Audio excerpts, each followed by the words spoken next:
नमस्कार की खबर आपनलोকৰ आशा কৰিছো ভালে বাৰু মোৰো ভালে আজি এটা ৰেচিপি आपनলোকৰ আগত শেয়াৰ কৰিম বুলি ভাবিছো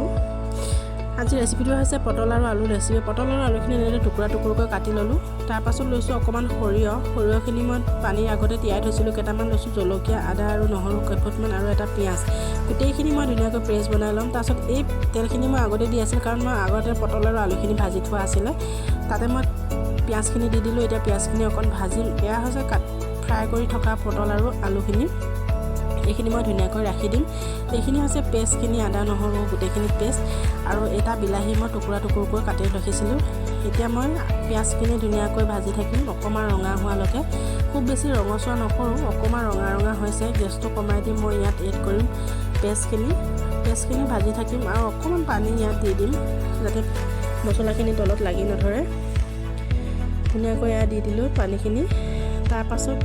অকণমান দিম হালধি কাৰণ মই হালধি কমাই দিছিলোঁ ইয়াত হালধিখিনি দি দিম তাৰ পাছত এড কৰিম মই মছলা হৈছে জিৰা জালুক আৰু ধনিয়া পাউডাৰ এইখিনি মছলাই মই ইউজ কৰিছোঁ এইখিনি মই ইয়াত দি দিম দি পেলাই অলপ টাইম ভাজি থাকিম মছলাখিনি অকণমান সময় ভাজিম যাতে তলত লাগি নধৰে আৰু গোটেই মছলাখিনি মিক্স হৈ যায় তাৰ পাছত মই কাটি থোৱা বিলাহীটো দি দিলোঁ আপোনালোকক দেখাবলৈ নহ'ল বিলাহীটো দি দিলোঁ এতিয়া অলপ সময় ভাজি থাকিম যাতে বিলাহীটো ইয়াৰ লগত মিল হৈ যায় মই এতিয়া প্ৰায় ভাজি হৈছে তাৰ পাছত মই ইয়াত এড কৰিম ফ্ৰাই কৰি ৰাখা পটল আৰু আলুখিনি এইখিনি মই ইয়াত দি দিলোঁ আৰু লাহে লাহে লৰাম যাতে বস্তুখিনি ভাগি নাযায় মই লাহে লাহে লৰাইছোঁ জোৰত লৰালে বস্তুখিনি ভাগি যাব যিহেতু মই লাহে লাহে লৰাইছোঁ তাৰপিছত মই এড কৰিম অকণমান লাল মিৰ্চি পাউডাৰ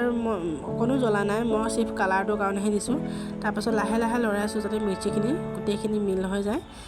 সেই মই লাহে লাহে লৰাই ইয়াত মই দি দিম অকণমান পানী খুব বেছি পানী নিদিওঁ মই কাৰণ বস্তুখিনি গ্ৰেভি টাইপে বনাম সেইকাৰণে মই ইয়াত পানী দিছোঁ আৰু উতল আহিবৰ কাৰণে এতিয়া মই ৰাখি দিম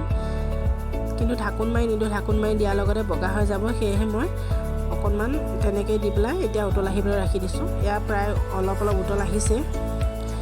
এয়া উতলিব আৰম্ভ কৰিছে এয়া উতলিছে মই এতিয়া দি দিছোঁ নিমখ আৰু মোৰ ৰেচিপি তৈয়াৰ হৈ গ'ল এতিয়া ধুনীয়াকৈ বাতিটো ৰখাই মই ধুনীয়াকৈ সজাই ল'ম এয়া চাওক ইমান ধুনীয়া লাগিছে দেখিব খায়ো বহুত টেষ্টি লাগিব আপোনালোকে ট্ৰাই কৰি চাব পাৰে আৰু যদিহে মোৰ ভিডিঅ'টো ভাল লাগিল তেতিয়াহ'লে লাইক শ্বেয়াৰ আৰু ছাবস্ক্ৰাইব কৰিবকৈ নাপাহৰিব আজিলৈ আহিলোঁ তেন্তে বাই